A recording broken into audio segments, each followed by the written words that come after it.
Il était là, Anton, à siroter sa bière, quand soudain, il les voit. Des skinheads fantômes en pleine Bretagne, bras tendus, hurlant des chants d'Hitler. Alors lui, il réagit.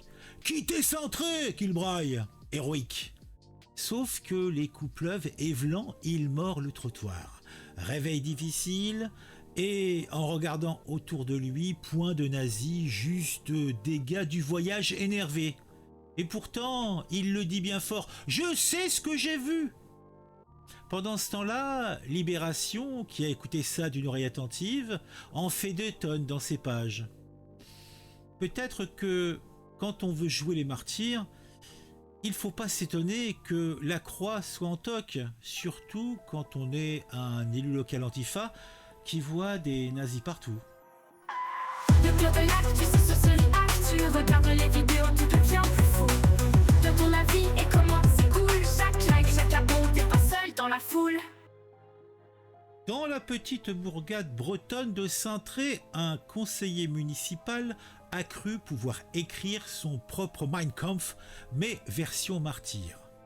Anton Burel, 31 ans, s'est rêvé en chevalier blanc face à une horde de néo-nazis imaginaires.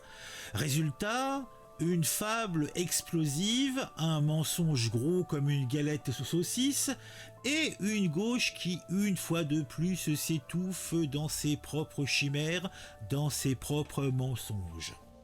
Tout commence le 22 février 2025, à la sortie du Synchrobar. Anton Burel, militant patenté de la gauche indépendantiste bretonne et antifa à ses heures perdues, jure ses grands dieux avoir vu l'impensable. 6 gaillards entonnant des chants racistes et levant le bras comme à Nuremberg.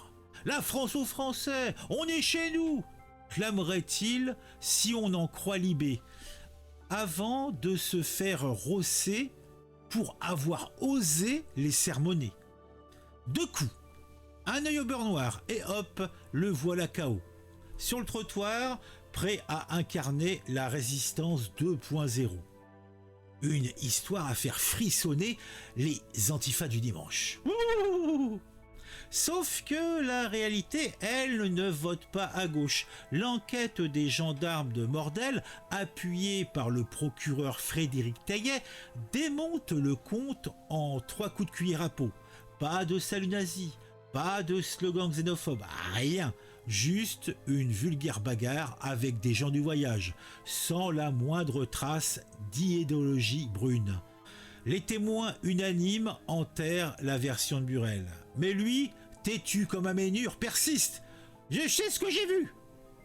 Bon, on le regarde, on le voit et on dirait manifestement qu'on a affaire à un gosse pris la main dans le pot de Chuchen. Clairement. Pendant ce temps, Libération dégaine l'artillerie lourde, sans vérifier bien sûr, transformant Burel en icône antifasciste.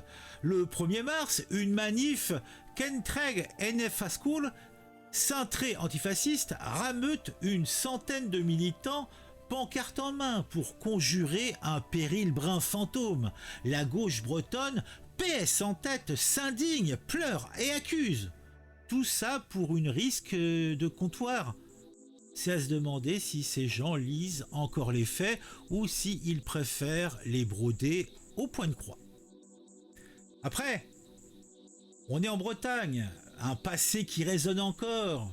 Retournons en imagination en 1944, puisque Bretagne fut terre de résistance. Là-bas, on y chassait les vrais nazis à coups de fourche. Aujourd'hui, on s'invente des ennemis pour briller sur X. Souvenons-nous des faux complots antisémites des années 80, montés par des zélotes en mal de gloire. Et si seulement nous inversions le tableau, imaginons des gens du voyage accusant Burel de les avoir provoqués avec des slogans anti-nomades. La gauche aurait crié au racisme d'État sans sourciller. L'hypocrisie a des relents d'histoire mal digérés. Anton Burel voulait son quart d'heure de gloire, il a eu son quart d'heure de honte. Entre un élu mythomane et des médias qui gobent tout, Cintré devient le miroir d'une époque où la vérité plie sous le poids des fantasmes. En conclusion, j'aurais tendance à vous dire que un gars qui a un cerveau bien fait aurait pu vous dire, mais c'est pas moi, moi je suis cool comme une pelle. Il aurait dit, on reconnaît le bonheur au bruit qu'il fait quand il s'en va. Ici, c'est la crédibilité qui claque la porte, puisque Anton, ainsi que tous ses petits camarades, sont des manipulateurs, et cela se retourne une fois au moins contre eux.